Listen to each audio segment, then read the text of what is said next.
আচ্ছা, miniature circuit breaker বা MCB যেটাকে আমরা বলি সংক্ষেপে এমসিবি, এটার কনস্ট্রাকশনটা হচ্ছে এরকম। এটা যদি আমরা ওপেন করি মিনিয়েচার সার্কিট ব্রেকারকে, তাহলে দেখতে পারবো যে এর ভিতরে যে আমাদের যে কম্পোনেন্ট গুলা থাকবে সেই কম্পোনেন্ট গুলো হচ্ছে এগুলা। সো এগুলো প্রত্যেকটা কম্পোনেন্ট আমরা আলাদা আলাদা ভাবে আইডেন্টিফাই করি, পরে আমরা এর অপারেশনে যাব।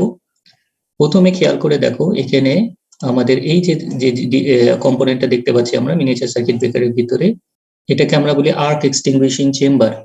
আমরা এতদিন বলছিলাম যে সার্কিট ব্রেকারের ভিতরে আর্ক এক্সটিংশন চেম্বার থাকে। সো এটাই হচ্ছে গিয়ে সেই আর্ক এক্সটিংগুইশিং চেম্বার। এটার ভিতরে খেয়াল করে দেখতে পারবো যে কিছু খাঁজ কাটা কিছু মেটাল প্লেট আছে, ঠিক আছে, কিছু প্লেট থাকবে এবং চারপাশে থাকবে হচ্ছে ইনসুলেশন। সো এটার ভিতরে হচ্ছে গিয়ে মেটাল প্লেট, প্রত্যেকটা প্লেট সেপারেটেড, আর চারপাশে যে বডিটা সেটা হচ্ছে ইনসুলেশন। তার মানে যেহেতু এটা সেপারেটেড মেটাল প্লেট, সো এটার ভিতর দিয়ে নর্মাল হেলদি কন্ডিশনে কিন্তু কোনো কারেন্ট ফ্লো করবে না, ঠিক আছে, এগুলা সবগুলাই আইসোলেটেড। সো এটার মধ্যে দিয়ে কোনো কারেন্ট ফ্লো করবে না, আর চারপাশে যেহেতু ইনসুলেশন থাকে, সো এটার ভিতর দিয়ে কখনো কারেন্ট ফ্লো করবে না। তো এটাকে আমরা কি বলতেছিলাম? আর্ক এক্সটিংগুইশিং চেম্বার, অর্থাৎ যেখানে আমাদের আর্কটাকে এক্সটিংশন করা হয়, আর্কটাকে নিভানো হয়, সেই চেম্বারটাই হচ্ছে এটা। সেকেন্ড যে কম্পোনেন্টটা দেখো খেয়াল করে, এটা এটা হচ্ছে কি আমাদের ম্যাগনেটিক কয়েল বা ট্রিপ কয়েল বলি আমরা এটাকে, ঠিক আছে। লো ভোল্টেজ সার্কিট ব্রেকারে এটাকে আমরা বলি ম্যাগনেটিক কয়েল। এটা সাধারণত আমাদের শর্ট সার্কিট প্রোটেকশনের জন্য আমরা ইউজ করি। সো এটা মনে রাখবা যে এটার নাম হচ্ছে ম্যাগনেটিক কয়েল, যেটা হচ্ছে শর্ট সার্কিট প্রোটেকশনের জন্য ইউজ করা হয়। আর এখানে একটা জিনিস আছে, সেটা হচ্ছে গিয়ে এখানে একটা কম্পোনেন্ট আছে, এটা দেখা যাচ্ছে না, এটা পরে আমরা দেখতে পারবো। সো এই এরকম একটা লম্বা একটা বার থাকবে, এটাকে আমরা বলি বাইমেটালিক স্ট্রিপ। বাইমেটালিক স্ট্রিপটা হচ্ছে সাধারণত আমাদের ওভারলোড প্রোটেকশনের জন্য আমরা ইউজ করি। এর অপারেশনটা আমরা একটু পরে দেখবো। সো আপাতত মনে রাখো এখানে থাকবে হচ্ছে কি কি কম্পোনেন্ট, একটা বাইমেটালিক স্ট্রিপ থাকবে, আর কি থাকবে, একটা ম্যাগনেটিক কয়েল থাকবে শর্ট সার্কিট প্রোটেকশনের জন্য, আর্ক এক্সটিংগুইশিং চেম্বার থাকবে আর্কটাকে এক্সটিংশনের জন্য, আর বাইমেটালিক স্ট্রিপ থাকবে ওভারলোড প্রোটেকশনের জন্য। আর এর পাশে কি আছে দেখো একটু খেয়াল করে, এখানে একটা লিভার আছে, হ্যান্ড লিভার, যেটা আমরা সার্কিটটাকে কানেক্ট অর ডিসকানেক্ট করি, ঠিক আছে। সো কানেক্ট মানে হচ্ছে কি আমরা বলেছিলাম যে সার্কিট ব্রেকারকে মেক অর ব্রেক করার জন্য আমাদের কি লাগবে, একটা অন অফ সুইচ লাগবে, সেটা হচ্ছে সুইচটা হচ্ছে বাইরে। অর্থাৎ এই অন অফ সুইচের সাথে আমাদের নর্মালি মুভিং কন্ট্যাক্টটা কানেক্টেড থাকে। সার্কিট ব্রেকারের ভিতরে আমরা বলেছিলাম দুই ধরনের কন্ট্যাক্ট থাকে, একটাকে আমরা বলি মুভিং কন্ট্যাক্ট, আর একটাকে আমরা বলি ফিক্সড কন্ট্যাক্ট। সো মুভিং কন্ট্যাক্টটা মুভ করে, সো মুভিং কন্ট্যাক্ট যখন মুভ করবে তখনই আমাদের এখানে আর্কটা ফরমেশন হবে। সো মুভিং কন্ট্যাক্ট এবং ফিক্সড কন্ট্যাক্টের যে পজিশন সেটা হচ্ছে এখানে আছে, এখানে অত ভালো দেখা যাচ্ছে না, এটা পরে আমরা ডিটেলে দেখবো। সো মুভিং কন্ট্যাক্ট এবং ফিক্সড কন্ট্যাক্ট এখানে থাকবে। সো যখন মুভিং কন্ট্যাক্ট আর ফিক্সড কন্ট্যাক্ট ওপেন হবে তখন এখানে আর্কটা বিল্ড আপ করবে। এই আর্কটাকে ইন্টারাপশনের জন্য আমাদের এই আর্ক এক্সটিংগুইশিং চেম্বার থাকবে। আর ফাইনালি যে জিনিসটা থাকবে সেটা হচ্ছে কি আমাদের ইনপুট টার্মিনাল, যেটা আমাদের সোর্সের সাথে কানেক্টেড থাকবে, আর এটা হচ্ছে আউটপুট টার্মিনাল, যেটা আমাদের লোডে কানেক্টেড হবে, ঠিক আছে। সো এটা হচ্ছে কি আমাদের ইনপুট, এটা হচ্ছে আমাদের আউটপুট।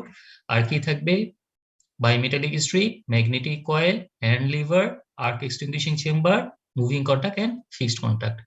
সো কি কি কম্পোনেন্ট একটা মিনিয়েচার সার্কিট ব্রেকারের মধ্যে থাকবে, এটা কি বুঝতে পারছো? জি স্যার। আচ্ছা, these protective devices are extensively used in low voltage domestic and commercial and industrial application, ঠিক আছে। এটা সাধারণত আমরা লো ভোল্টেজ সিস্টেমে ইউজ করি, এটা আপ টু 400 ভোল্ট লাইন পর্যন্ত ইউজ করা হয়। 400 ভোল্টের উপরে এটাকে ইউজ করা হয় না, কারণ হাই ভোল্টেজ লাইনে ইউজ করতে গেলে আর্কে ডেভেলপ করার পসিবিলিটিসটা আরো অনেক বেশি থাকে। সো সেখানে আমাদের ইনসুলেশন লেভেল অনেক বাড়াতে হয়। সো নর্মালি এটার যে আর্ক এক্সটিংশন যে ক্যাপাবিলিটি সেটা সাধারণত আমাদের 400 ভোল্ট লাইন পর্যন্ত হয়ে থাকে। সো 400 ভোল্ট লাইনের উপরে এটাকে আমরা ইউজ করব না, যদি করি তাহলে আমাদের এটা ড্যামেজ হয়ে যাবে। সো এটা নর্মালি আমরা ডোমেস্টিক, কমার্শিয়াল এন্ড ইন্ডাস্ট্রিয়াল অ্যাপ্লিকেশনের জন্য এটা ইউজ করি। মনে রাখবে এটা আপ টু 400 ভোল্ট লাইন পর্যন্ত, এর উপরে ইউজ করা হয় না। During normal operation it acts like a switch, but during overload and fault condition it trips off automatically. So এটা নরমাল অপারেশনের ক্ষেত্রে এটা সুইচের মতন কাজ করবে, আর যখন ফল্ট হবে তখন এটা অটোমেটিক্যালি ট্রিপ করবে। The tripping mechanism কিভাবে হবে সেটা বলতেছি। The tripping mechanism is actuated by thermal sensing. এখানে থার্মাল সেন্সিং মানে হচ্ছে কি আমরা বুঝতেই পারতেছি এটা টেম্পারেচার সেন্স করবে। সো টেম্পারেচার সেন্স করবে আমাদের এই যে বায়োমেটালিক স্ট্রিপটা আছে বললাম, এই বায়োমেটালিক স্ট্রিপের থ্রুতে, সেজন্য এটা আমরা বলতেছি থার্মাল সেন্সিং, ঠিক আছে, টেম্পারেচার সেন্স করবে বাইমেটালিক স্ট্রিপের থ্রুতে। সো এটা overload current sensing. And magnetic device connected in series provided within the MCB or MCB। তার মানে এটা কি ডিভাইসটা থাকবে ম্যাগনেটিক কয়েল, যেটা এটা হচ্ছে কি আমাদের ম্যাগনেটিক কয়েল। এখানে একটা ইলেকট্রোম্যাগনেটিক বার থাকবে, এই ইলেকট্রোম্যাগনেটিক এর উপরে কিছু কপার কয়েল পেঁচানো থাকে। সো যখন এই কপার কয়েলের ভিতর দিয়ে কারেন্ট ফ্লো হবে তখন এই ম্যাগনেটিক বারটা ম্যাগনেটাইজড হয়ে যাবে। সো সেটাই বলতেছে, এটার ভিতরে কি থাকবে, একটা ম্যাগনেটিক কয়েল থাকবে, যেটা কি কার সাথে কানেক্টেড থাকবে, আমাদের এই যে বায়োমেটালিক যে স্ট্রিপ এটার সাথে সিরিজে কানেক্টেড থাকবে। ঠিক আছে, এটা কোথায় থাকবে, এই এমসিবি অর এমসিসিবি এর ভিতরে। So normally works with below 100 ampere. So 100 অ্যাম্পিয়ারের উপরে কারেন্ট এটা ইন্টারাপ্ট করে না, এটা নরমালি 100 অ্যাম্পিয়ারের নিচে যে লোড গুলা থাকে সেই লোড প্রোটেকশনের জন্য আমরা এই মিনিয়েচার, সেই জন্য এটাকে আমরা বলি মিনিয়েচার স্মল রেটিং এর সার্কিট ব্রেকার, এই জন্য এটাকে আমরা বলি মিনিয়েচার সার্কিট ব্রেকার। আর আরেকটা এটার প্রপার্টিস হচ্ছে কি current rating could not be varied, অর্থাৎ এর কারেন্ট রেটিংটা চেঞ্জ করা যায় না। ফর এক্সাম্পল, একটা তুমি 10 অ্যাম্পিয়ারের মিনিয়েচার সার্কিট ব্রেকার নিলা, তার মানে এটা 10 অ্যাম্পিয়ার কারেন্টের উপরে গেলে প্রোটেকশন দিবে। এখন আমি যদি মনে করো যে আমাদের লোড বেড়ে গেছে, এখন 12 অ্যাম্পিয়ার বা 15 অ্যাম্পিয়ারে আমাদের এটাকে অপারেট করাতে চাই, তো সেক্ষেত্রে এর কারেন্ট রেটিংটা ভ্যারি করা যাবে না।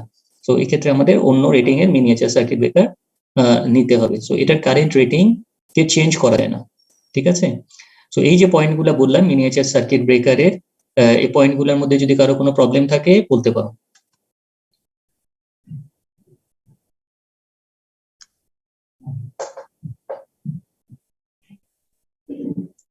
কারো কি কোনো প্রবলেম আছে? হ্যালো, ওকে। সো নেক্সট আমরা একটা অ্যানিমেশন দিয়ে আমরা দেখবো যে মিনিয়েচার সার্কিট ব্রেকারের ভিতরে যে বিভিন্ন ধরনের কম্পোনেন্ট গুলো থাকে আমরা দেখলাম সেগুলা কিভাবে কানেক্টেড থাকে এবং কিভাবে এটা ফল্ট কন্ডিশনে অটোমেটিক্যালি ট্রিক করে। সো প্রথমে খেয়াল করো, এটা হচ্ছে গিয়ে লাইন, ঠিক আছে। সো লাইন আসলো, লাইন এসে কোথায় যাবে, ম্যাগনেটিক কয়েল, ঠিক আছে। ম্যাগনেটিক কয়েল যেটা আমরা বললাম এটা একটা ইলেকট্রোম্যাগনেট, এর উপরে কি থাকে, কয়েল পেঁচানো থাকে, কপারের কিছু কয়েল পেঁচানো থাকে। আচ্ছা, এরপরে কোথায় গেল, সিরিজে কানেক্টেড কি বাইমেটালিক স্ট্রিপ, এটা হচ্ছে কি বাইমেটালিক এলিমেন্ট। বাইমেটালিক এলিমেন্ট মানে কি, দুই ধরনের এলিমেন্ট, ঠিক আছে, দুই ধরনের মেটাল অ্যাটাচ করা থাকে, একসাথে অ্যাটাচ করা থাকে। সো এই দুইটা এলিমেন্ট এখানে আমরা দেখতে পাচ্ছি, ফর এক্সাম্পল একটা কপার একটা অ্যালুমিনিয়াম, দুই ধরনের মেটাল এটা অ্যাটাচ করা আছে, ঠিক আছে। সো এটাকে আমরা বলতেছি বাই মেটালিক এলিমেন্ট। এই বায়োমেটালিক এলিমেন্টে কয়েলে পেঁচানোর পরে এটা কোথায় যাচ্ছে, আমাদের মুভিং কন্ট্যাক্ট। সো এই যে সার্কিট ব্রেকারের যে কন্ট্যাক্টটা এটা হচ্ছে কি আমাদের মুভিং কন্ট্যাক্ট। মুভিং কন্ট্যাক্টের মাথায় দেখো এর উপরে একটা স্প্রিং কানেক্টেড, এটা হচ্ছে কি স্প্রিং, এটা হচ্ছে কি একটা বেস ধরতে পারো। সো এই বেসের সাথে একটা স্প্রিং কানেক্টেড, সো মুভিং কন্ট্যাক্টের সাথে। আর এর মাঝখানে মুভিং কন্ট্যাক্ট আর ফিক্সড কন্ট্যাক্ট, এটা হচ্ছে কি ফিক্সড কন্ট্যাক্ট। এই ফিক্সড কন্ট্যাক্ট আর মুভিং কন্ট্যাক্টের মাঝখানে কি কানেক্টেড, আর্ক এক্সটিংগুইশিং চেম্বার, অর্থাৎ যেখানে আমাদের আর্কটা ইন্টারাপশন হবে। ভিতরে কি বললাম, চারপাশে বডিটা হচ্ছে ইনসুলেশন, কিছু ভিতরে কিছু সেপারেটেড মেটাল প্লেট থাকে। সো একটা প্লেট আর একটা প্লেটের সাথে কানেক্টেড না, সেপারেটেড, ঠিক আছে। তার মানে এটার ভিতর দিয়ে কখনোই কারেন্ট ফ্লো করবে না হেলদি কন্ডিশনে, ঠিক আছে। সো এর ভিতর দিয়ে যেহেতু কোনো কারেন্ট যাচ্ছে না, তো সব সময় এটা কি থাকবে, কুল ডাউন অবস্থায় থাকবে, ঠান্ডা অবস্থায় থাকবে, ঠিক আছে। তো এরপরে আমাদের যে ফিক্সড কন্ট্যাক্ট, এই ফিক্সড কন্ট্যাক্টের সাথে একটা সাপোর্ট কানেক্টেড, ঠিক আছে। সাপোর্টটা কেন কানেক্টেড, কারণ হচ্ছে মুভিং কন্ট্যাক্টটা যখন আমি ফিক্সড কন্ট্যাক্টের সাথে অ্যাটাচ করব, ঠিক আছে, অ্যাটাচ থাকবে না। কেন থাকবে না, কারণ মুভিং কন্ট্যাক্টের মাথায় কি আছে, একটা স্প্রিং আছে। সো যখন মুভিং কন্ট্যাক্টটাকে যখন আমরা ফিক্সড কন্ট্যাক্টের সাথে কানেক্ট করব তখন স্প্রিং এর টেনশনটা কি হবে, বেড়ে যাবে। তো স্প্রিং এর টেনশন যদি বেড়ে যায়, আমি যদি ছেড়ে দিই, তাহলে মুভিং কন্ট্যাক্টকে যদি আমি ছেড়ে দিই, অন করার পরে যদি ছেড়ে দিই, তাহলে কি হবে, আবার এটা রেস্ট্রেইনিং ফোর্সের কারণে মুভিং কন্ট্যাক্টটা আবার উপরের দিকে মুভ করবে। তার মানে মুভিং কন্ট্যাক্টকে ফিক্সড কন্ট্যাক্টের সাথে অ্যাটাচ করে রাখার জন্য এখানে একটা মেকানিক্যাল সাপোর্ট থাকে, ঠিক আছে। এই সাপোর্টটা দিয়ে আমরা কি করি, মুভিং কন্ট্যাক্টকে ফিক্সড কন্ট্যাক্টের সাথে ল্যাচ করে অথবা আটকায় রাখা হয়। সো এই ল্যাচিং পজিশনটাকে বা ল্যাচ করার জন্য আমাদের মুভিং কন্ট্যাক্ট এবং ফিক্সড কন্ট্যাক্টের সাথে একটা সাপোর্ট বা মেকানিক্যাল একটা সাপোর্ট কানেক্টেড থাকবে। এই সাপোর্টের সাথে ওইখানে একটা স্প্রিং কানেক্টেড থাকে। স্প্রিংটা কেন সেটা পরে আমরা ডিসকাস করব। আচ্ছা, এরপরে কি আছে, ফিক্সড কন্ট্যাক্টের পরে তারপরে হচ্ছে কি আমাদের কোথায় চলে যাবে, আউটপুট টার্মিনালটা লোডে। তার মানে আমাদের এটা হচ্ছে লাইন, লাইন থেকে ম্যাগনেটিক কয়েল আসলো, বাইমেটালিক স্ট্রিপ আসলো, মুভিং কন্ট্যাক্ট আসলো, মুভিং কন্ট্যাক্ট ফিক্সড কন্ট্যাক্টের সাথে কানেক্টেড হলে আমাদের কারেন্টটা লোডে যাবে। সো এই হচ্ছে কি আমাদের মিনিয়েচার সার্কিট ব্রেকারে প্রত্যেকটা কম্পোনেন্ট কিভাবে ইনস্টল থাকবে সেটা আমরা দেখালাম। এ পর্যন্ত কারো কোনো কনফিউশন আছে? স্যার একটা কোশ্চেন ছিল। হ্যাঁ বলো। নিউট্রাল পয়েন্টটা কই স্যার? নিউট্রাল পয়েন্ট কেন থাকবে? নিউট্রাল স্যার পয়েন্ট লোড হয়ে নিউট্রালে যাবে। স্যার আমি যখন লাইন থেকে স্যার আমার সার্কিট ব্রেকার কানেকশন আছে তখন স্যার লাইন আর নিউট্রাল দুইটা থাকে, তার লোডে তো স্যার লাইন আর নিউট্রাল দুইটা থাকে। এটা কি একটা করে দেখানো হয়েছে স্যার? এটা জিজ্ঞেস করতে আমাদের ঢুকবে কি, লাইন ঢুকবে না নিউট্রাল ঢুকবে লোডের ভিতরে? সার্কিট ব্রেকারে আমার সার্কিট ব্রেকারের থ্রুতে লাইন ঢুকবে না নিউট্রাল ঢুকবে? স্যার লাইন ঢুকবে। লাইন ঢুকবে, ঠিক আছে। আর লোড হয়ে কোথায় যাবে?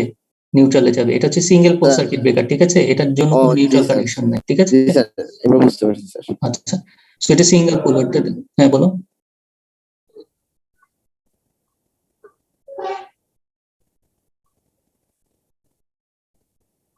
আচ্ছা,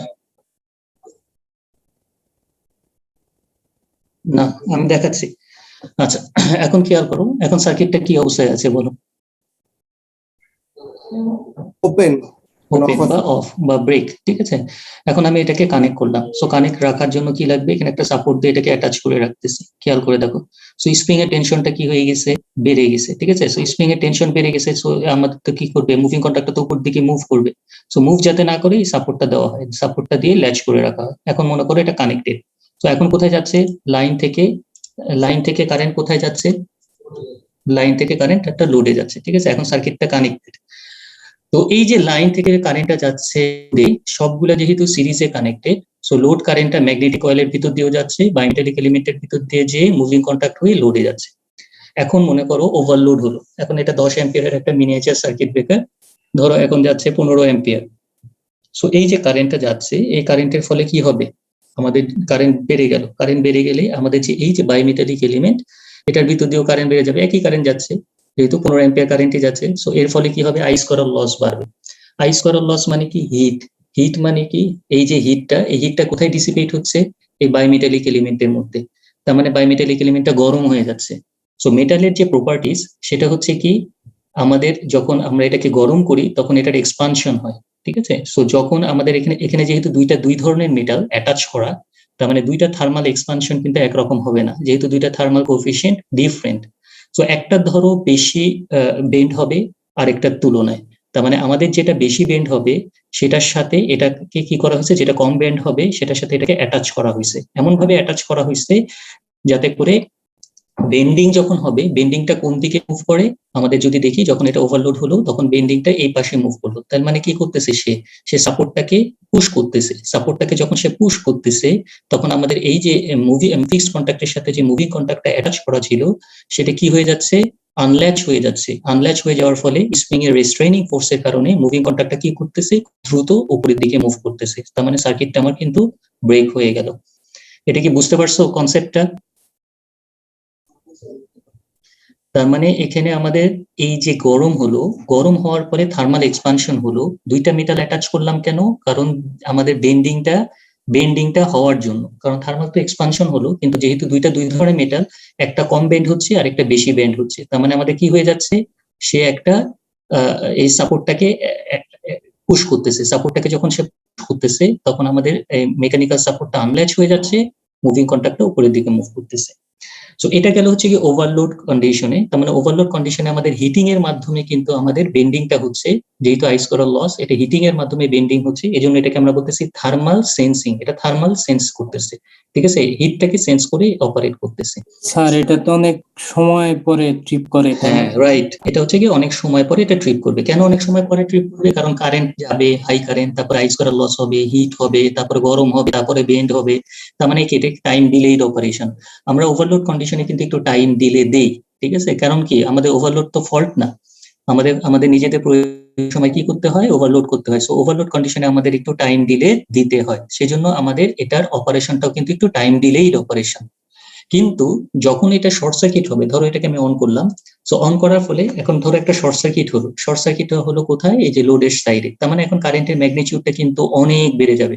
এই কারেন্টটা কোন দিক দিয়ে যাবে? এই magnetic coil through bimetallic element, তারপরে মুভিং কন্ট্যাক্ট হয়ে আমাদের লোডের আগে বাইপাস হয়ে যাবে। তো এই যে হাই যে শর্ট সার্কিট কারেন্টটা, এই কারেন্টের কারণে তো আমরা ডিলে দিতে পারি না। কারণ দিলে আমাদের তো আমাদের ইকুইপমেন্টটা ড্যামেজ হয়ে যাবে, আমাদের লাইনটা ড্যামেজ হয়ে যাবে। সো এই জন্য আমাদের কি করতে হবে, ইনস্ট্যান্টেনিয়াস প্রোটেকশন দিতে হবে। তার মানে এখানে আমাদের কি দেওয়া আছে দেখো, ম্যাগনেটিক কয়েলটা কিন্তু এই কারেন্টটাকে সেন্স করতেছে, আর যেহেতু এটা ইলেকট্রোম্যাগনেট, যখন হাই কারেন্ট এটার ভিতর দিয়ে ফ্লো করবে তখন এটা ম্যাগনেটাইজেশন পাওয়ারটা কি হবে, অনেক বেড়ে যাবে। তো ম্যাগনেটাইজেশন পাওয়ারটা যখন অনেক বেড়ে যাবে তখন সে এই যে সাপোর্টটা, মেকানিক্যাল সাপোর্ট, এটা একটা মেটাল বডি থাকে। সো এই বডিটাকে সে কি করবে, অ্যাট্রাক্ট করবে। অ্যাট্রাক্ট করলেও কি হবে, আমাদের সাপোর্টটা কিন্তু আনল্যাচ হয়ে যাচ্ছে। সাপোর্টটা যখন আনল্যাচ হয়ে যাবে তখন কিন্তু আমাদের কি হবে, সার্কিটটা ওপেন হয়ে যাবে।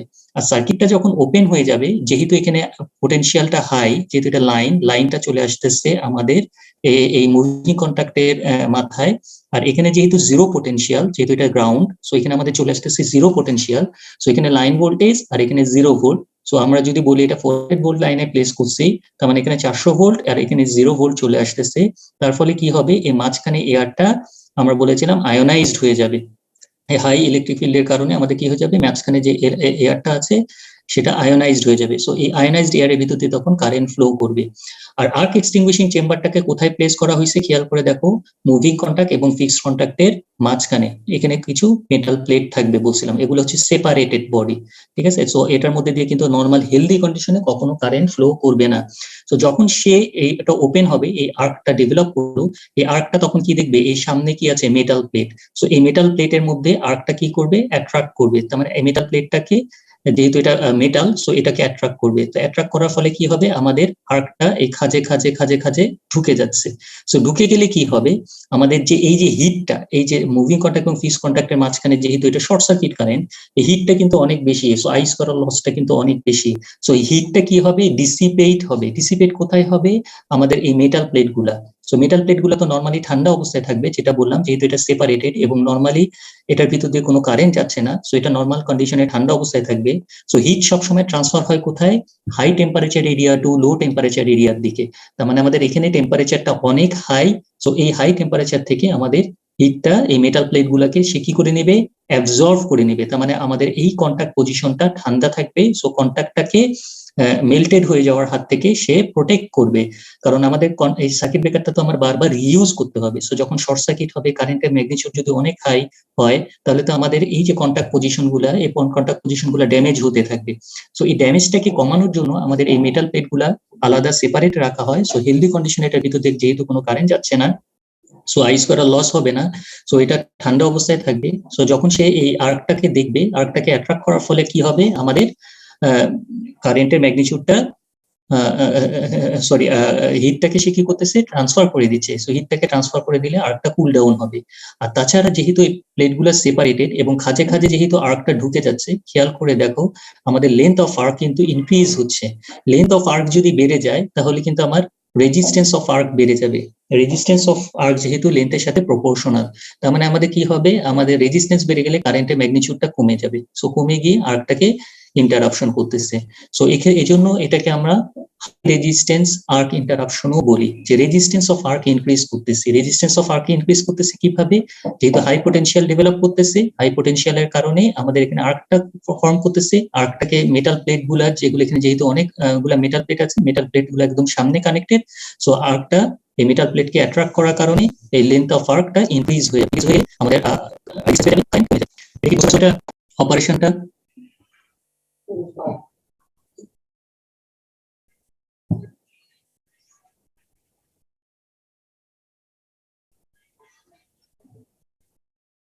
হবে না, কেন হবে না বলতো? হ্যাঁ, সো কেন হবে না, কারণ এটা মুভিং কন্ট্যাক্টটা যখন ফিক্সড কন্ট্যাক্টের সাথে কানেক্ট করে রাখবো, তখন এখানে কি লাগবে, একটা মেকানিক্যাল সাপোর্টটা লাগবে না, সাপোর্ট দিয়ে লক করা লাগবে। এখন এই যে বায়োমেটালিক এলিমেন্টটা যখন পুশ করতেছে, এখন কি সাপোর্টটা কি আছে না নাই? কিছুক্ষণ পরে, রাইট। এখন এটা হচ্ছে কি কিছুক্ষণ পরে আবার এটা কি হয়ে যাবে, এটা ঠান্ডা হয়ে গেলে আবার কোথায় চলে যাবে, আগের পজিশনে ব্যাক করবে, ঠিক আছে। সো আমি কিছুক্ষণ পরে আমি এটাকে অন করতে পারবো, সাথে সাথে কিন্তু অন করা যায় না। এই জন্য এটা হচ্ছে গিয়ে, যখন আমাদের বাসায় যাও দেখবা, যখন ওভারলোডের কন্ডিশনের ক্ষেত্রে যখন সার্কিট ব্রেকার ট্রিপ করে, সাথে সাথে অন করলে অন হয় না, কিছুটা হয়। ডিলে হওয়ার কারণ হচ্ছে এই বায়োমেটালিক স্ট্রিপটা যতক্ষণ না পর্যন্ত ঠান্ডা হচ্ছে ততক্ষণ পর্যন্ত এই আগের পজিশনে ব্যাক করবে না। আগের পজিশনে ব্যাক করলে তারপরে তখন সাপোর্টটা কি হয়ে যাবে, আগের জায়গায় ফিরে আসবে, তখন তুমি কন্ট্যাক্টকে ক্লোজ করলে ক্লোজ হবে, আদারওয়াইজ এটা ক্লোজ হবে না। আচ্ছা, এখন কোশ্চেন হচ্ছে এখানে দুইটা। এখন যদি শর্ট সার্কিট হয় তাহলে কি বায়োমেটালিক এলিমেন্ট কাজ করবে না? কেন করবে না? স্যার করবে তো, হিট তো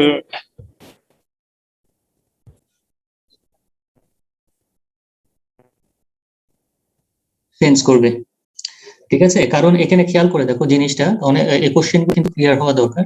এক নাম্বার হচ্ছে গিয়ে আমাদের এখানে যে দুইটা সিরিজে কানেক্ট করলাম, তাহলে একটা আরেকটাকে ইন্টারাপ্ট করবে কি করবে না? প্রথম কথা হচ্ছে যখন শর্ট সার্কিট হবে, শর্ট সার্কিট হলে কি বায়োমেটালিক এলিমেন্ট কাজ করবে না? কোশ্চেন হচ্ছে করবে কখন, যদি ম্যাগনেটিক কয়েল কাজ না করে, ঠিক আছে। ম্যাগনেটিক কয়েলের ক্ষেত্রে কি হচ্ছে, যখন এখানে হাই কারেন্ট যাচ্ছে, ম্যাগনেটাইজেশন পাওয়ারটা অনেক বেশি হচ্ছে, বেশি হওয়ার সাথে সাথে এটা অ্যাট্রাক্ট করে ফেলতেছে। অ্যাট্রাক্ট যখন করে ফেলতেছে তখন তো সাপোর্ট সরে যাচ্ছে, সাপোর্ট সরে গেলে মুভিং কন্টাক্ট ওপেন হয়ে যাচ্ছে, তখন তো আর কারেন্ট থাকতেছে না। সো বায়োমেটালিক এলিমেন্ট গরম হওয়ার সময় পাবে না, ঠিক আছে। যদি ম্যাগনেটিক কয়েল কাজ না করতো তখন আমাদের এই বায়োমেটালিক এলিমেন্টটা তখন গরম হওয়ার একটা সময় পাইতো, তো তখন আমাদের এটা কাজ করতো। এখন কথা হচ্ছে যে ওভারলোড কন্ডিশনের ক্ষেত্রে কি আমাদের ম্যাগনেটিক কয়েল কাজ করবে না?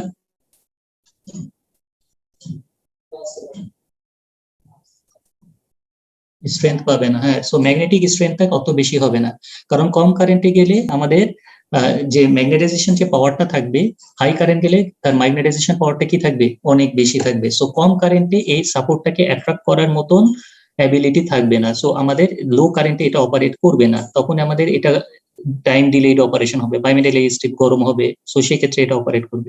সো একটা আরেকটাকে ইন্টারফারেন্স বা ইন্টারফেয়ার করবে না, ঠিক আছে। সো এটা আমাদের যখন ওভারলোড হবে আমরা ডিলে চাই, সো বায়োমেটালিক এলিমেন্টের মাধ্যমে আমরা ডিলেটা দিলাম। যখন শর্ট সার্কিট হয় তখন আমরা ইনস্ট্যান্টেনিয়াস প্রোটেকশন চাই, যাতে করে কোনো ডিলে না হয়। সো সেক্ষেত্রে আমাদের ম্যাগনেটিক কয়েলটা এভাবে কানেক্ট করতে হয়।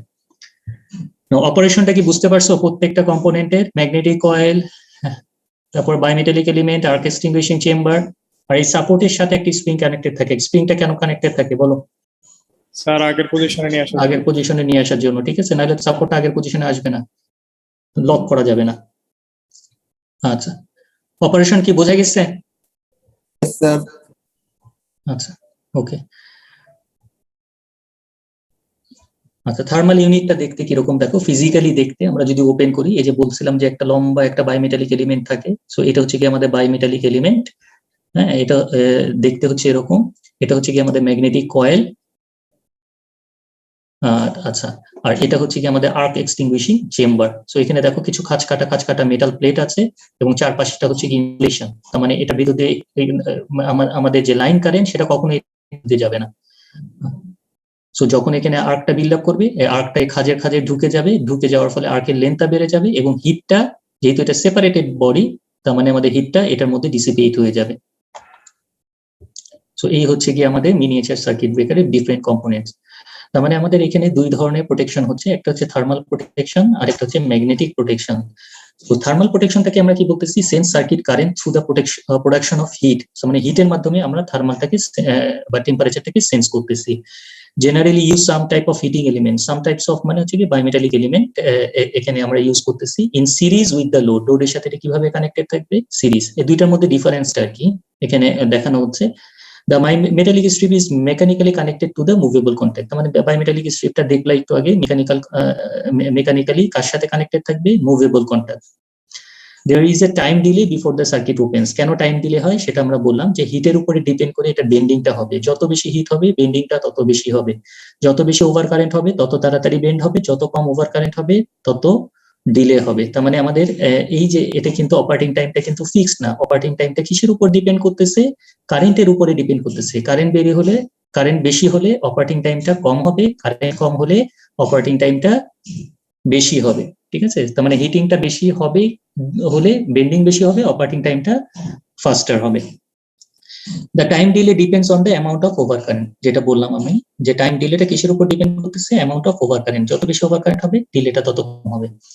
ম্যাগনেটিক ট্রিপিং এর ক্ষেত্রে আমরা একটু প্রত্যেকটা পয়েন্ট একটু দেখো। It's also known as instantaneous trip circuit breaker. So এটা ইনস্ট্যান্টেনিয়াসলি ট্রিপ করবে, এখানে কোনো ডিলে হবে না, এখানে কোনো ডিলেড ইকুইপমেন্ট নাই, ঠিক আছে। Sense circuit current by connecting a coil in series with the load. এটাও কিভাবে কানেক্টেড থাকবে, সিরিজে কানেক্টেড থাকবে। When current flows through the circuit, a magnetic field is established around the coil. যখন কারেন্ট ফ্লো হবে, হাই কারেন্ট, তখন এর চারপাশে একটা স্ট্রং ম্যাগনেটিক ফিল্ড ক্রিয়েট হবে। The magnetic field attracts the metal arm, যেটাকে আমরা বলতেছি মেকানিক্যাল সাপোর্ট, যে সাপোর্টটাকে সে অ্যাট্রাক্ট করবে। সো অ্যাট্রাক্ট করলে আমাদের সাপোর্টটা আনল্যাচ হয়ে যাবে। When the magnetic field becomes intense enough, the metal arm mechanically opens the contact. So আমাদের এই কন্টাক্টটা কি হয়ে যাবে, মুভিং কন্টাক্টটা দূরে সরে যাবে, সো কন্টাক্টটা ওপেন হয়ে যাবে। There is a very little time delay in opening the contact when abnormal condition occurs. So যখনই আমাদের শর্ট সার্কিট হবে, সাথে সাথে এটা ওপেন হয়ে যাচ্ছে, সো কোনো ডিলে হবে না। সো পয়েন্টগুলোতে কারো কোনো প্রবলেম আছে?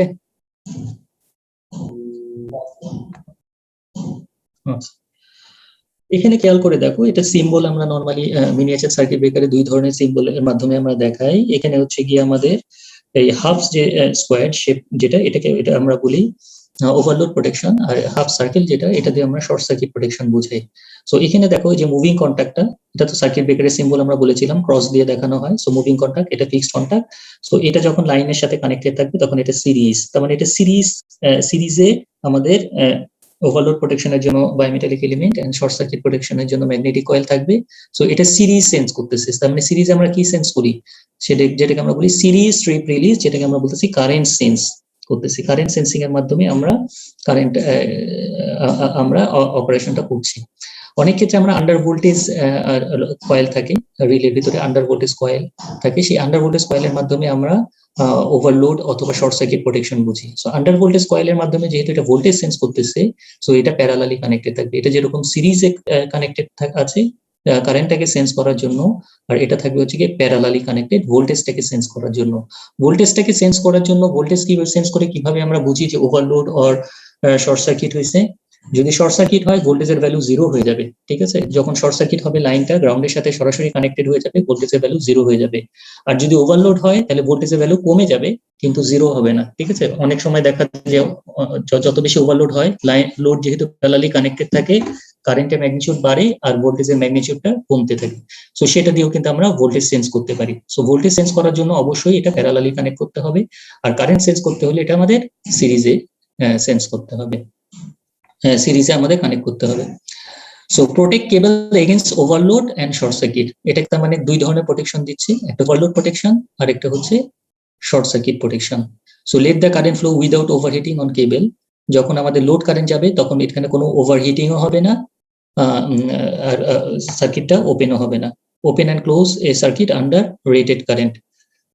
নর্মাল যে যদি একটা বলি 10 অ্যাম্পিয়ারের সার্কিট ব্রেকার, তার মানে রেটেড কারেন্ট হচ্ছে 10 অ্যাম্পিয়ার, এই 10 অ্যাম্পিয়ারের মধ্যে তুমি এটাকে ওপেন বা ক্লোজ করতে পারবা, ঠিক আছে। আর যখন হবে তখন এটা অটোমেটিক্যালি ওপেন বা ক্লোজ হবে। সো নিচে হচ্ছে গিয়ে অটোমেটিক ম্যানুয়াল অপারেশন।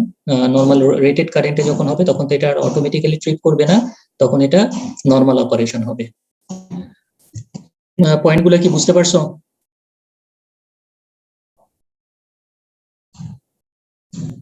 স্যার আচ্ছা, সো মিনিয়েচার সার্কিট ব্রেকারের মধ্যে তাহলে কি থাকবে, একটা সুইচ থাকবে প্লাস ট্রিপ ইউনিট। সুইচ বলতে আমাদের moving contact and fixed contact, trip unit বলতে metallic element and magnetic coil. তো এখানে একটু ভালো করে দেখানো হয়েছে, এটা হচ্ছে কি আমাদের লাইন, এটা হচ্ছে বা লাইন সাইড, আর এটা হচ্ছে কি আমাদের বায়োমেটালিক স্ট্রিপ, তারপর এটা হচ্ছে আমাদের ম্যাগনেটিক কয়েল, আর এই পাশে হচ্ছে কি আমাদের মুভিং কন্টাক্ট ফিক্সড কন্টাক্ট, আর এই জায়গায় হচ্ছে কি আমাদের এক্সটিংগুইশিং চেম্বার। সো এটা হচ্ছে টার্মিনাল, হচ্ছে বায়োমেটালিক স্ট্রিপ আর স্ট্রিপ ব্যান্ড, মানে অর্থাৎ এতে এদিক দিয়ে কারেন্ট যাবে, এটা সিরিজে কানেক্টেড। আচ্ছা, এরপর হচ্ছে কি মুভিং কন্টাক্ট, এই যে এই জায়গায় পজিশনটা হচ্ছে কি আমাদের মুভিং কন্টাক্ট, আর এটা হচ্ছে কি আমাদের ম্যাগনেটিক ট্রিপ ইউনিট, আর হচ্ছে লোড সাইড টার্মিনাল। আচ্ছা, প্রত্যেকটা কম্পোনেন্ট আমরা দেখলাম এবং এর অপারেশনটা দেখলাম। এখন এর ক্যারেক্টারিস্টিক্স কার্ভগুলো একটু আমরা ডিসকাস করি। আচ্ছা, এখানে আমরা বললাম যে দুই ধরনের ক্যারেক্টারিস্টিক্স কার্ভ হবে, তাহলে একটা হচ্ছে থার্মাল ক্যারেক্টারিস্টিক্স কার্ভ আর একটা হচ্ছে short circuit characteristics curve. Thermal characteristics কার্ভটা আমরা একটু খেয়াল করো। সো এটা যদি বলি আমরা, এখানে আইএন মানে হচ্ছে রেটেড কারেন্ট, অর্থাৎ ধরো একটা সার্কিট ব্রেকার 10 অ্যাম্পিয়ার, তার মানে 10 অ্যাম্পিয়ারে কারেন্টে এটা কি ট্রিপ করবে? স্যার 10 অ্যাম্পিয়ারের ভিতরে কি এটা ট্রিপ করবে? না স্যার। তার মানে এখানে আমাদের এটা হচ্ছে নো ট্রিপিং এরিয়া, ঠিক আছে। এটা হচ্ছে কি নন ট্রিপিং এর জোন, তার মানে এই জায়গায় আমাদের সার্কিট ব্রেকার ট্রিপ করবে না। আইএন মানে হচ্ছে রেটেড কারেন্ট, আইএনডি মানে হচ্ছে নো ট্রিপিং কারেন্ট, এই আইএনডি পর্যন্ত এটা ট্রিপ করবে না। আইএনডি হচ্ছে আমাদের তো আমরা যে বলি যে ওভারলোড বা একটা মার্জিন রাখা হয় 20 to 25%, সো এই পর্যন্ত সে ট্রিপ করবে না, এর উপরে গেলে সে ট্রিপ করবে, উপরে কারেন্ট গেলে। এই পাশে হচ্ছে এটাকে আমরা বলি time current characteristics curve. So y axis এ হচ্ছে গিয়ে টাইম আর এক্স এক্সিস এ হচ্ছে গিয়ে কারেন্ট। এই আই বাই আই এন মানে হচ্ছে কত টাইমস কারেন্ট যাচ্ছে, অর্থাৎ রেটেড কারেন্টের কত টাইমস। আইটা হচ্ছে গিয়ে কারেন্ট যা ফ্লো করতেছে আর আইএনটা হচ্ছে গিয়ে রেটেড কারেন্ট। তার মানে ধরো কারেন্ট যাচ্ছে 100 অ্যাম্পিয়ার আর রেটেড কারেন্ট হচ্ছে 10, তার মানে আমাদের এখন 10 গুণ কারেন্ট যাচ্ছে। তার মানে এখানে আমাদের দেখাচ্ছে যে কত টাইমস কারেন্ট গেলে কত সময় পরে সে অপারেট করবে। সো এটা হচ্ছে গিয়ে আমাদের অপারেটিং টাইম। সো খেয়াল করে দেখো আইএন মানে হচ্ছে রেটেড কারেন্ট, সো এই কারেন্টটা সে অপারেট করবেই না, তার মানে এটা ওভারলোড কারেন্ট। ওভারলোড মানে 20% পর্যন্ত আমরা অ্যালাউ করি, কিন্তু এর উপরে গেলে আমাদের কি হচ্ছে, অপারেট করতেছে। তার মানে এইটুকু যে জোন, এটাকে আমরা বলতেছি ট্রিপিং এরিয়া, এই জোনটাকে আমরা বলতেছি ট্রিপিং এরিয়া। এখন এই যে ট্রিপিং এরিয়া, এই ট্রিপিং এরিয়ার মধ্যে কিভাবে অপারেট করবে? সব ক্ষেত্রে কি একই সময় লাগবে নাকি কম বেশি হবে? সময় কম লাগবে, তাই না? তার মানে আমাদের খেয়াল করে দেখো এখানে কারেন্টের ম্যাগনিটিউড কিন্তু অনেক বেশি। আমরা যদি একটু হাইলাইট করি, সো এই জায়গায় কারেন্টের ম্যাগনিটিউডটা বেশি, ওভার কারেন্টটা অনেক বেশি, তার মানে আমাদের কিন্তু অপারেটিং টাইমটা কম। আর এখানে দেখো খেয়াল করে আমাদের কারেন্টের ম্যাগনিটিউডটা সে তুলনায় একটু কম, সো অপারেটিং টাইমটা কিন্তু বেশি। তার মানে এক এক জায়গায় তার অপারেটিং টাইমটা হচ্ছে এক এক রকম। এটা ডিপেন্ড করতেছে কিসের উপরে? কারেন্টের ম্যাগনিটিউডের উপরে। তার মানে যত বেশি কারেন্ট হবে হিটিংটা তত বেশি হবে, বেন্ডিংটা তত তাড়াতাড়ি হবে, আর বেন্ডিং যত তাড়াতাড়ি হবে অপারেটিং টাইমটা তত কম হবে। সো এটা হচ্ছে কি আমাদের ইনভার্স ক্যারেক্টারিস্টিক্স বলি আমরা এটাকে, অর্থাৎ কারেন্টের সাথে টাইমের যে রিলেশনটা হবে সেটা হচ্ছে ইনভার্সলি প্রপোর্শনাল। কারেন্ট বেশি হলে অপারেটিং টাইমটা তাড়াতাড়ি হবে। এটা কি বুঝতে পারছো এটা? আচ্ছা, এটাকে আমরা বলতেছি কি ডিস্ট্রাকশন অফ বায়োমেটাল। মানে বায়োমেটালটাকে আমাদের কি হয়ে যাচ্ছে, বায়োমেটালটা শেপটা চেঞ্জ হয়ে যাচ্ছে। আচ্ছা, magnetic tripping curve. Magnetic tripping কার্ভটা তাহলে কি হবে? ম্যাগনেটিক ট্রিপিং কার্ভটা তো আমরা বললাম যে এটা হচ্ছে ইনস্ট্যান্টেনিয়াস অপারেশন, অর্থাৎ এখানে কোনো ডিলে হবে না। ঠিক আছে, কেন ডিলে হবে না? কারণ এটা ইনস্ট্যান্টলি সে অ্যাট্রাক্ট করবে। ম্যাগনেটাইজেশন পাওয়ার বেশি হলে সে ইনস্ট্যান্টলি আমাদের ওই মুভিং কন্ট্যাক্টটাকে নিচের দিকে অ্যাট্রাক্ট করার ফলে আমাদের মেকানিক্যাল সাপোর্টটা আনল্যাচ হয়ে যাবে। আনল্যাচ হয়ে যাওয়ার সাথে সাথে সার্কিটটা ওপেন হয়ে যাবে। সো এখানে খেয়াল করে দেখো আমাদের শর্ট সার্কিট কারেন্টের ভ্যালুটা, শর্ট সার্কিট কারেন্ট যদি এটা হয় তাহলে তার অপারেটিং টাইম যা হচ্ছে, শর্ট সার্কিট কারেন্টের ম্যাগনিটিউড যদি বেশিও হয় তাহলেও কিন্তু দেখো তার অপারেটিং টাইম অ্যাপ্রক্সিমেটলি কি সেম। এর কারণ হচ্ছে কারেন্টের ম্যাগনিটিউড যখন অনেক বেশি হবে তখন এই যে ম্যাগনেটিক যে বারটা থাকবে তার ভিতরে তো একটা ফ্লাক্স ইনডিউসড হবে। এই ফ্লাক্সটা যখন কারেন্টের ম্যাগনিটিউড আই এবং ফাই এর মধ্যে রিলেশন আমরা দেখছিলাম যে আই যদি অনেক বেড়ে যায় তাহলে কিন্তু আমাদের ম্যাগনেটিক যে বারটা এটা স্যাচুরেশনে চলে যায়। আর স্যাচুরেশনে যদি চলে যায় তাহলে আমাদের ফ্লাক্সটা কনস্ট্যান্ট হয়ে যাবে। আর ফ্লাক্স যদি কনস্ট্যান্ট হয়ে যায় আমাদের কিন্তু অ্যাট্রাকশন ফোর্সটাও কি হয়ে যাবে, কনস্ট্যান্ট হয়ে যাবে। তো এই জন্য আমরা কি দেখতে পাই? হ্যাঁ বলো। ম্যাগনেটটা কি স্যার ডিস্ট্রয় হয়ে যাওয়ার কোনো প্রবাবিলিটি নাই? না না না, এটা তুমি একটু খেয়াল করে দেখতে পারবা যে যেই কারেন্টের জন্য এটাকে ডিজাইন করা হবে এখানে ডিস্ট্রয় হওয়ার বলতে এখানে একটু খেয়াল করে দেখো আমাদের এই যে কপার যে বারটা এটা হচ্ছে আমাদের ম্যাগনেটিক কয়েল। এই ম্যাগনেটিক কয়েলটা খেয়াল করে দেখো এটা কিন্তু অনেক মোটা ওয়্যার, ঠিক আছে? সো এটা শর্ট সার্কিট কারেন্ট হ্যান্ডেল করার ক্যাপাবিলিটি থাকবে। এটা ইনস্ট্যান্টলি যেহেতু ইনস্ট্যান্টলি অপারেট করতেছে সো আমাদের কারেন্ট কিন্তু ইনস্ট্যান্টলি জিরো হয়ে যাচ্ছে এবং এর অপারেটিং টাইমটা কিন্তু খুবই অল্প সময়, 0.03 সেকেন্ডের মতন, 0.003 সেকেন্ডের মতন এখানে দেখাচ্ছে যদি অপারেটিং টাইম, বাট এটার অপারেটিং টাইম কিন্তু খুবই ফাস্ট। ঠিক আছে, এখানে কিন্তু খুবই অল্প সময়ের মধ্যে সে অপারেট করতেছে। বোঝা গেছে? জি স্যার। স্যার মাঝে মাঝে তো স্যার ড্যামেজ হয়ে যায়, তাই তো? ব্রেকারও ডেরে যায়, তখন স্যার ওইটা কিভাবে এক্সপ্লেন করবো? ওইটা এক্সপ্লেন করবো যে ওটা কাজ করেনি, ম্যাগনেটিক কয়েলটা কাজ করেনি। এখন ম্যাগনেটিক কয়েল অনেক সময় কাজ নাও করতে পারে। যদি অনেক দিন একটা সার্কিট ব্রেকার কিন্তু তুমি আজীবন ইউজ করতে পারবে না, তাই না? প্রত্যেকটা সার্কিট ব্রেকারের কিন্তু এই জন্য আমরা যে বলি যে মেইনটেনেন্স করতে হবে। কেন মেইনটেনেন্স করতে হয়? কারণ আমরা দেখতে চাই যে সার্কিট ব্রেকারটা অ্যাবনর্মাল কন্ডিশনে ট্রিপ করে কিনা, এবং প্রত্যেকটা সার্কিট ব্রেকারের গায়ে বা তার নেম প্লেটের মধ্যে তার একটা লাইফ সাইকেল, অর্থাৎ কতবার এটাকে অন অফ করা যাবে। এটা লো ভোল্টেজ সার্কিট ব্রেকারে থাকবে না, এটা হাই ভোল্টেজ সার্কিট ব্রেকারে অবশ্যই থাকে যে একটা সার্কিট ব্রেকার কতবার তুমি ট্রিপ করাতে পারবা। ঠিক আছে। এরপর ধরো একটা সার্কিট ব্রেকার তুমি 1000 বার ট্রিপ করাতে পারবা, এর 1000 বারের বেশি কিন্তু তুমি এটাকে ট্রিপ করলেও এটাকে ইউজ করাটা উচিত হবে না, কারণ প্রত্যেকটা জিনিসেরই কিন্তু একটা লাইফ সাইকেল থাকে। যতবার এটা ওপেন হবে ততবার এর অ্যাক্রসে আর্ক ফর্মেশন হবে, সো আমার কন্ট্যাক্টটা ড্যামেজ হবে, অল্প অল্প অল্প অল্প করে কন্ট্যাক্ট আমার ড্যামেজ হবে। আবার যতবার ওপেন হবে এটার মানে অপারেশন করার মানে ফল্ট কন্ডিশন অপারেশন করার যে লিমিটটা সেটাও কমে আসতে থাকবে। ঠিক আছে, কারণ আমাদের কি হবে, আমাদের ইনসুলেশন আস্তে আস্তে ড্যামেজ হতে থাকবে।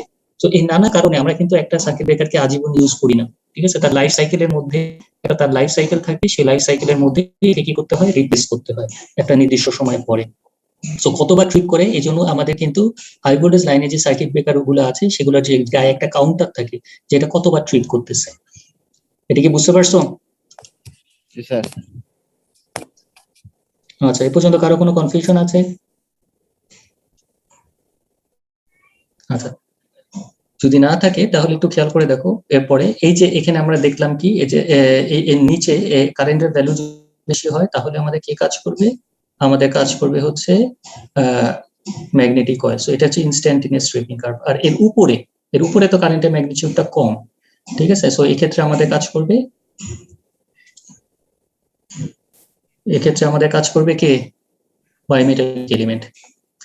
আচ্ছা, ফাইনালি আমাদের বিভিন্ন ধরনের যে কার্ভ গুলো পাওয়া যায় বাজারে, যে সার্কিট ব্রেকার গুলো পাওয়া যায়, সেই সার্কিট ব্রেকার গুলোর মধ্যে বিভিন্ন টাইপের সার্কিট ব্রেকার দেখবো, মিনিয়েচার সার্কিট ব্রেকার টাইপ হয়, যেমন বি টাইপের, সি টাইপের, ডি টাইপের, জেড টাইপের বিভিন্ন ধরনের সার্কিট ব্রেকার পাওয়া যায়। সো এখন বি টাইপের কার্ভ যদি বলে, ফর এক্সাম্পল একটা B10 সার্কিট ব্রেকার, আমি ধরো একটা বাজারে গেলাম, বাজারে গিয়ে আমি বললাম যে আমাদের 10 অ্যাম্পিয়ারের একটা সার্কিট ব্রেকার দেন। সো সার্কিট ব্রেকার যদি 10 অ্যাম্পিয়ার বলি, তাহলে এই সার্কিট ব্রেকার 10 অ্যাম্পিয়ার হলেও আমাদের বিভিন্ন ধরনের কার্ভ হয় এই সার্কিট ব্রেকার গুলা, যেমন B curve, C curve, D curve, Z curve. B curve বলতে আমরা যেটা বুঝি যে 3 to 5 টাইমস যদি শর্ট সার্কিট কারেন্ট হয় তাহলে সে অপারেট করবে ইনস্ট্যান্টলি। ঠিক আছে, তার মানে আমাদের 10 অ্যাম্পিয়ারের সার্কিট ব্রেকার যদি হয় তাহলে 30 অ্যাম্পিয়ারের থেকে 50 অ্যাম্পিয়ারের মধ্যে সে ইনস্ট্যান্টলি অপারেট করবে। তার মানে 10 অ্যাম্পিয়ারের সার্কিট ব্রেকার, খেয়াল করে দেখো কথাটা, 10 অ্যাম্পিয়ারের সার্কিট ব্রেকার 30 অ্যাম্পিয়ার থেকে 50 অ্যাম্পিয়ারের মধ্যে ইনস্ট্যান্টলি অপারেট করবে। তার মানে 10 থেকে 30 পর্যন্ত কে কাজ করবে বলো, বায়োমেটালিক এলিমেন্ট। তার মানে এখানে খেয়াল করে দেখো, এই যে বি লেখা আছে এখানে, এই বিটা হচ্ছে কি আমাদের কত থেকে শুরু হবে, 3 টাইমস থেকে। তার মানে এটা হচ্ছে ইনটু আইএন, ইনটু মানে হচ্ছে গুণ, কত টাইমস, কার রেটেড কারেন্ট। রেটেড কারেন্টে। তার মানে আমাদের 10 অ্যাম্পিয়ার হলে 10 অ্যাম্পিয়ারে, তার মানে 30 to 50 অ্যাম্পিয়ার কারেন্ট পেলে সে ইনস্ট্যান্টলি, যে দেখো ইনস্ট্যান্টলি অপারেট করতেছে। কিন্তু তার আগে কে অপারেট করবে, তার আগে এটা টাইম ডিলেড অপারেশন হবে। তার মানে এটাকে আমরা বলতেছি বি টাইপের কার্ভ। সো বি টাইপের কার্ভ কোথায় ইউজ করব, যেখানে আমাদের শর্ট সার্কিট কারেন্টের ম্যাগনিটিউডটা কম। ঠিক আছে, নরমালি আমাদের ডোমেস্টিক ইউজের জন্য আমরা সাধারণত এই বি টাইপের কার্ভটা ইউজ করে থাকি। সো লো শর্ট সার্কিট কারেন্টের জন্য আমাদের এই বি টাইপের কার্ভ ইউজ করা হয়। আর যদি বলা থাকে যে সার্কিট ব্রেকারের গায়ে দেখবা যে C10 লেখা আছে, C10টা তাহলে কি হচ্ছে 5 to 10 টাইমস কারেন্ট যদি যায় তাহলে সে ইনস্ট্যান্টলি অপারেশন করবে। তার মানে এই যে 5 to, যে সিটা 5 to 10 টাইমস গেলে ইনস্ট্যান্টলি অপারেশন করবে, তার আগে এটা টাইম ডিলেইড অপারেশন হবে, অর্থাৎ এটা বায়োমেটালিক স্ট্রিপটা তার সেক্ষেত্রে কাজ করবে। আর যদি 5 অ্যাম্পিয়ার মানে 5 টাইমস এর বেশি কারেন্ট যায় তাহলে সে ইনস্ট্যান্টেনিয়াস অপারেশন করবে। সো এটাকে আমরা বলতেছি সি টাইপের কার্ভ। সো সি টাইপের কার্ভ আমরা কোথায় ইউজ করব, যেখানে শর্ট সার্কিট কারেন্টের ম্যাগনিটিউডটা একটু বেশি। কোথায় বেশি, যেখানে আমাদের ইন্ডাস্ট্রিয়াল বা ডোমেস্টিক ডিস্ট্রিবিউশন থাকবে, আমাদের মেইন যে মাদার সার্কিট ব্রেকার গুলো আছে সেই সার্কিট গুলোর ক্ষেত্রে আমরা এই সি টাইপের কার্ভ আমরা ইউজ করতে পারি। ঠিক আছে, সো সেক্ষেত্রে আমাদের C10 আমরা ইউজ করতে পারি। আচ্ছা, এরপরে আসছে হচ্ছে গিয়ে ডি টাইপ, ডি আর কি কার্ভ। সো এটার ট্রিপিংটা কত, 10 to 14 টাইম।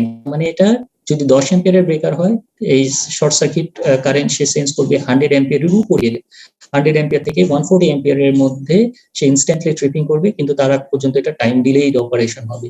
তাহলে এটা কোথায় ইউজ করব, সেটা ইউজ করব যেখানে ইনরাশ কারেন্টের ম্যাগনিটিউডটা অনেক হাই থাকে। যেমন আমাদের যখন আমাদের ট্রান্সফরমার সুইচিং করতে হয়, তো ট্রান্সফরমার যেহেতু একটা heavy inductive load, so inductive লোডের ক্ষেত্রে আমরা জানি ইনরাশ কারেন্টের ভ্যালুটা সুইচিং এর সময় কারেন্টের ম্যাগনিটিউডটা কিন্তু অনেক বেশি থাকে। তারপরে আমাদের সাব ট্রানজিয়েন্ট পিরিয়ড, ট্রানজিয়েন্ট পিরিয়ডের পরে স্টেডি স্টেট পিরিয়ডে আসার পরে কারেন্টের ম্যাগনিটিউডটা কমে। সো এই যে সাব ট্রানজিয়েন্ট পিরিয়ড বা ট্রানজিয়েন্ট পিরিয়ড, এই সময় কারেন্টের ম্যাগনিটিউডটা 7 to 8 টাইমস এর মতো কিন্তু হয়ে যেতে পারে। যখন একটা মোটরকে আমরা সুইচ করি তখন দেখা যায় কারেন্টের ম্যাগনিটিউডটা 7 to 8 টাইমস এর মতো কিন্তু হয়ে যেতে পারে। সো এখন একটা মোটর, মনে করো 10 অ্যাম্পিয়ারের মোটর, সো 10 অ্যাম্পিয়ারের মোটরে যখন আমরা সুইচ করব অর্থাৎ পাওয়ার দিব, তখন যদি 70 অ্যাম্পিয়ার কারেন্ট যায়, হ্যাঁ, তাহলে আমি যদি সি টাইপের কার্ভ ইউজ করি বা সি টাইপের ব্রেকার যদি এটা প্রোটেকশনের জন্য লাগাই, তাহলে কি আমার এটা প্রপার প্রোটেকশন হবে? জি স্যার। হবে হবে না স্যার, আগে ট্রিপ করবে স্যার। কারণ কি এটা ট্রিপ করবে স্যার, মানে 5 থেকে 10 মানে তার মানে এটা কি প্রোটেকশন? তো আমি কি মোটর অন করতে পারবো? স্যার। না স্যার, মোটর অন করতে পারা যাবে না, ঠিক আছে? তার মানে কি আমাদের সি কার্ভটা ইউজ করা উচিত হবে? না স্যার। তাহলে আমাদের কোনটা কার্ভ ইউজ করতে হবে তখন? ডিএনকে কার্ভ। ডিএনকে কার্ভ। সো এখানে এখানে দেখতে পাচ্ছি যে আমাদের আমরা চাই কি, আমার মোটরটাকে অনও করতে চাই, আবার শর্ট সার্কিট প্রোটেকশনও দিতে চাই। সো সি টাইপের কার্ভের ক্ষেত্রে তো আমরা দেখলাম 5 to 10 টাইমস এর যদি ইনস্ট্যান্টলি অপারেট করে, তাহলে তো আমরা এটা মোটরটাকে অনই করতে পারবো না। সো মোটরটা কত রেটিং এর এবং তার ইনিশিয়াল কারেন্টটা কত, বা মোটরের অ্যাক্রসে কোনো লোড চাপানো আছে কিনা, বা লোডের মানে আমাদের যে কি টাইপের লোড ইউজ করতেছি সেটার উপরে ডিপেন্ড করে আমাদের এই যে বিভিন্ন ক্যারেক্টারিস্টিক্স কার্ভগুলা, এই বিভিন্ন ক্যারেক্টারিস্টিক্স কার্ভ দিয়ে আমরা প্রোটেকশন দিব। সো এই ডি টাইপের কার্ভটা ইউজ করব যেখানে শর্ট সার্কিট কারেন্টের ম্যাগনিটিউডটা অনেক বেশি হওয়ার পসিবিলিটিস থাকবে এবং সার্কিটটা যদি মোর ইন্ডাকটিভ নেচার হয়, যত বেশি ইন্ডাকটিভ ইন নেচার হবে তত তার ইনভার্স কারেন্টের ম্যাগনিটিউড অনেক বেশি হবে। আর মোটরের ক্ষেত্রে মোটরের যদি রোটর টার্মিনালে লোডের পরিমাণটা অনেক বেশি হয়, অর্থাৎ মোটরের এগেইনস্টে তুমি যদি লোডটা অনেক বাড়াও, যত বেশি লোড বাড়াবা তত তার কিন্তু ইনভার্স কারেন্টটা অর্থাৎ ইনিশিয়াল টর্কটা বিল্ড আপ হওয়ার জন্য আমাদের হাই কারেন্ট সেই সিস্টেম থেকে ড্র করবে। সো এই হাই কারেন্টে আমরা চাই না যেন সাথে সাথে সেই সার্কিট ব্রেকার ট্রিপ করুক। সো সেই ক্ষেত্রে আমাদের ডি টাইপের কার্ভে যেতে হবে। এটা কি বুঝতে পারছো? আচ্ছা, আরেক ধরনের কার্ভ হয় যেটাকে আমরা বলি জেড কার্ভ। জেড কার্ভটা সাধারণত আমাদের ছোট যে ইলেকট্রনিক যে সার্কিট গুলো থাকে সেগুলো প্রোটেকশনের জন্য আমরা ইউজ করি। এটার ম্যাগনিটিউড অফ দ্য ফল কারেন্টটা দেখো কম, 2.54 to 3.6 টাইম। তার মানে 10 অ্যাম্পিয়ারের যদি হয় তাহলে 24 অ্যাম্পিয়ার থেকে 36 অ্যাম্পিয়ারের মধ্যে সে ইনস্ট্যান্টেনিয়াস প্রোটেকশন দিবে। সো এগুলো হচ্ছে গিয়ে সব ইনস্ট্যান্টেনিয়াস প্রোটেকশন যেগুলো আমরা বললাম। আর তার আগে মনে রাখবা সেগুলো হবে ওভারলোড প্রোটেকশন, ঠিক আছে? তার আগেও প্রোটেকশন হবে কিন্তু সেগুলো হবে ওভারলোড প্রোটেকশন। সো ইলেকট্রনিক সার্কিটের প্রোটেকশনের জন্য যেহেতু এখানে ইলেকট্রনিক কম্পোনেন্ট হাই কারেন্ট এটার ভিতর দিয়ে আমরা পাস করাতে দিতে পারি না, সো এখানে আমাদের লো কারেন্টে অপারেট করাতে হবে। সো এই জন্য আমাদের জেড কার্ভ ইউজ করতে পারি, so Z10 circuit breaker use করতে পারি। সো প্রথমে আমাদের কি দেখতে হবে? প্রথমে দেখতে হবে যে আমাদের লোড কারেন্ট কত। লোড কারেন্টের পরে আমাদের কি দেখতে হবে? ধরলাম যে একটা মোটরের লোড কারেন্ট 10 অ্যাম্পিয়ার, এরপরে কি দেখতে হবে? তার ইনভার্স কারেন্ট কত। সো ইনভার্স কারেন্টটা যদি বেশি হয় সেই অনুপাতে আমাদের সেই রেটিং এর আমাদের সার্কিট ব্রেকার ইউজ করতে হবে, সেই টাইপের সার্কিট ব্রেকার ইউজ করতে হবে। সো লোডের উপরে যদি সিস্টেমটা রেজিস্টিভ হয়, সো রেজিস্টিভ হলে তার আমাদের কোনো ইনভার্স কারেন্ট নাই। সো ইনভার্স কারেন্ট যদি না হয়, লোড বেশি হলেও আমাদের কি করতে পারবো? তখন আমরা বি টাইপে যেতে পারবো অথবা সি টাইপে যেতে পারবো। সো লোডটা কি টাইপের? লোডটা কি ইন্ডাকটিভ নেচার না রেজিস্টিভ নেচার, সেটার উপরে বেস করে আমাদের সার্কিট ব্রেকার কিন্তু ইনস্টল করতে হবে। আর যদি ইলেকট্রনিক হয় সেক্ষেত্রে তার রেটিংটা একটু কম হবে। এ পর্যন্ত কারো কোনো কনফিউশন আছে কিনা দেখো।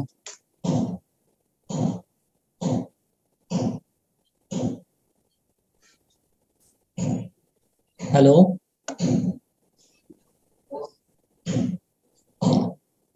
আচ্ছা, ক্লাস আমাদের এই পর্যন্তই, লেকচার নাম্বার 7। যদি কারো কোনো কনফিউশন না থাকে আমরা ক্লাস ক্লোজ করতে পারি। স্যার এমএ টা কি? ডায়াগ্রামে যে এমএ দেওয়া আছে। এটা এম এ না, অ্যাকচুয়ালি এটা হচ্ছে কি আমাদের জেড, না সরি, এটা হচ্ছে কি এম এ রেটিংটা আরো বেশি হয়, ঠিক আছে? এটা হচ্ছে 10 to 14। আর এটা কি দেখাচ্ছে? এটা 12 থেকে স্টার্ট হচ্ছে, 12 থেকে 12.5 অ্যাকচুয়ালি মনে হয়, এটা 12.5 থেকে স্টার্ট হচ্ছে। এম এ কার্ভ আছে আরেকটা হচ্ছে এম এ কার্ভ আছে, এটা হাই শর্ট সার্কিট কারেন্টের জন্য এম এ কার্ভ আছে একটা, ওটা ইনস্ট্যান্টেনিয়াস প্রোটেকশন। এখানে কোনো এটা দেখাচ্ছে কি খেয়াল করে দেখো, এই যে এটা হচ্ছে এগুলো সবগুলো কিন্তু বি সি ডি, হ্যাঁ, এগুলো কিন্তু ওভারলোড প্লাস ইনস্ট্যান্টিনিয়াস দুই ধরনের প্রোটেকশন আছে, বাট এম এ তে কিন্তু কোনো ওভারলোড প্রোটেকশন নাই, এটা শুধুমাত্র শর্ট সার্কিট প্রোটেকশন। বোঝা গেছে? জি স্যার। এটা শর্ট সার্কিট প্রোটেকশন, এর উপরে কিন্তু কোনো আগের মতো যে কার্ভটা আছে, আগে যেরকম কার্ভ ছিল এরকম কোনো ওভারলোড প্রোটেকশনের জন্য কিন্তু এর কোনো কার্ভটা নাই। তার মানে এটা হচ্ছে কি আমাদের শর্ট সার্কিট প্রোটেকশনের জন্য শুধুমাত্র। আচ্ছা, হ্যাঁ বলো। স্যার আমাদের তো 8 নাম্বার লেকচারের পর স্যার কুইজ হওয়ার কথা। না 8 নাম্বার না, 12-13। স্যার ফর্মে তো ওভাবেই দেওয়া দেখলাম যে 8 এর পরে আর কি, তাহলে স্যার 12-13 হবে। স্যার আমাদের কি স্যার এই যে ভিডিও যেগুলো হচ্ছে স্যার এগুলো কি স্যার কুইজের আগে কি দেওয়া পসিবল? ভিডিওগুলো তো আমি দিব না, ভিডিওগুলো তো কিসের জন্য বলছিলাম, ভিডিওগুলো শুধুমাত্র ক্লাস আওয়ারে, ক্লাসের মধ্যে যাতে কারো সবাই একটু কোশ্চেন করো। জি স্যার। কোশ্চেন না করো তাহলে তো আমি ভিডিও দিয়ে দিলে শুধু ভিডিওই দেখতা, ক্লাস অ্যাটেন্ডেন্স 0 থাকতো। না স্যার, মানে যে কুইজ গুলো হবে স্যার জাস্ট সেই কুইজের আগে কি দেওয়া যায় স্যার, মানে যতগুলো পড়ানো হচ্ছে? সেই কুইজের আগে আমি একটা কাজ করতে পারি, সেটা হচ্ছে কি একটা এক্সট্রা ক্লাস নিতে পারি, ঠিক আছে? ভিডিওটা আপাতত আমি দিতে চাচ্ছি না, কারণ হচ্ছে যে আমি যদি এটা ওপেন করে দেই তাহলে ক্লাস অ্যাটেন্ডেন্সটা কমে যাবে। আমি চাই যে ফেস্ট মানে আমাদের যে লাইভ সেশনটা এটাতে সবাই পার্টিসিপেট করে, ঠিক আছে? আমি একটা এক্সট্রা ক্লাস নেব। স্যার এগুলো তো ক্লাস করার পরেই, মানে স্যার এই ক্লাসগুলো তো হয়েই গেছে, তারপরে যদি দেন। আচ্ছা আমি দেখি, আমি যদি 12টা ক্লাস হোক তারপরে আমি দেখি। স্যার মানে আমাদের জন্য একটু সুবিধা হতো স্যার, মানে অনেকের আবার একটু কনফিউশন দূর করার জন্য স্যার, মানে পেছনে যাওয়া লাগে, ব্যাক করা লাগে আর কি ভিডিও দেখার জন্য। সপ্তাহে 3টা ক্লাস নেয়ার পরে স্যার, 3টা কুইজের আগে upload স্যার করে দিতে পারেন। দেওয়া যাইতে পারে যদি। আমি দেখি, আমি অন্যদের সাথে আমি একটু দেখি এটা কি দেওয়া যাবে কিনা। অন্য টিচাররা কি ভিডিও দিচ্ছে তোমাদের? জি স্যার। Recording stopped. আচ্ছা আমি দেখি, তারপরেও একটু ডিসকাস করে তারপরে আমি ইয়ে করবো না। আমি তোমরা একটু আমাকে ইনফর্ম করো কুইজের আগে, তারপরে আমি দেখবো। জি ওকে, ঠিক ঠিক আছে। আছে। আল্লাহ